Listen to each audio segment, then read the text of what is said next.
Carefully balancing her cup of hot chocolate, Kelly clomped her way to the cozy corner where she and her friends had claimed 2 comfy sofas in the spacious, wood-beamed ski lodge. She'd also forgotten how clumsy she felt walking around in ski boots sans skis.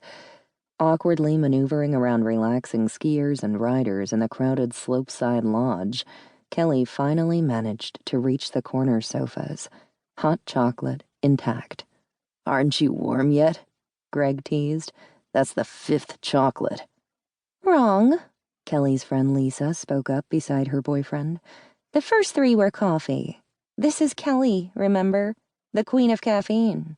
"Hey, leave me alone. I'm just starting to thaw out," Kelly said as she settled on the sofa beside Steve. "Reflex is coming back online?" Greg asked. "You looked like you were doing okay on the slopes." Kelly took a sip of the sweet chocolate. "I wish they'd come back faster. Moguls are still throwing me. Literally." "You're doing great," Steve said, his hand tousling her dark hair before settling on the back of her neck. "I predict you'll be zooming over those moguls the next time we come." "I keep forgetting how gorgeous it is up here," Lisa said, sweeping her long blonde hair into a ponytail as she stared through the windows. "We should schedule a whole weekend next time," Greg suggested before draining his cup. Kelly caught the devilish grin Lisa sent her way and decided to ignore it. A weekend trip meant she and Steve would share a room. Kelly didn't know if she was ready to go there yet. She was getting close, but... "I'm game, but you'll have to run it past Miss Workaholic here," Steve said as he stroked the back of Kelly's neck. His hand was warm on her skin. "Hey, isn't that the pot calling the kettle black?" Kelly retorted. "You've been buried since the holidays, with plans for your new site in Old Town."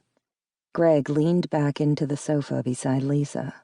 "I thought your schedule was getting better, Kelly. What's up?" "That ranch property in Bellevue Canyon is what's up," Lisa replied, before Kelly could. "She's been working more than usual, ever since she bought the Canyon Ranch last month." Kelly drained her hot chocolate. "Remember, I didn't have enough money to buy the ranch. That's why I took out a short-term investor loan, and it's due in June.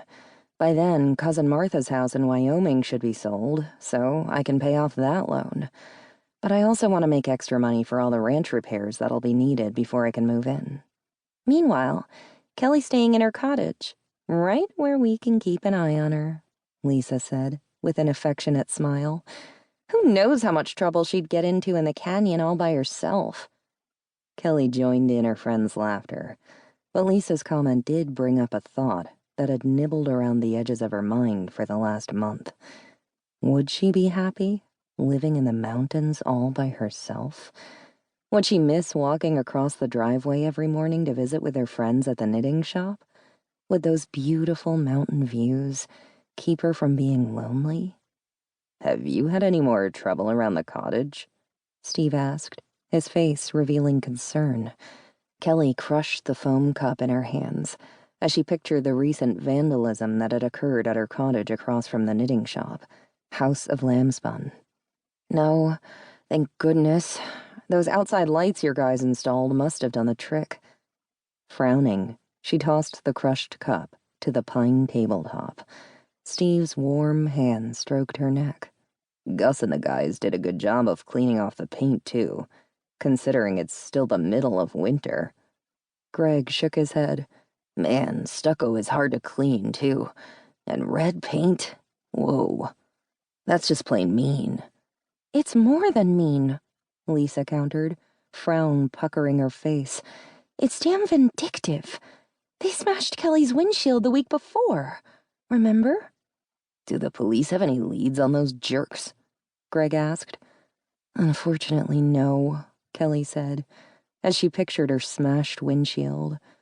Remembered anger chased away the mellowing effect of hot chocolate. "Bastards." Lisa peered over her cup. "You're keeping your car in the garage now, aren't you?"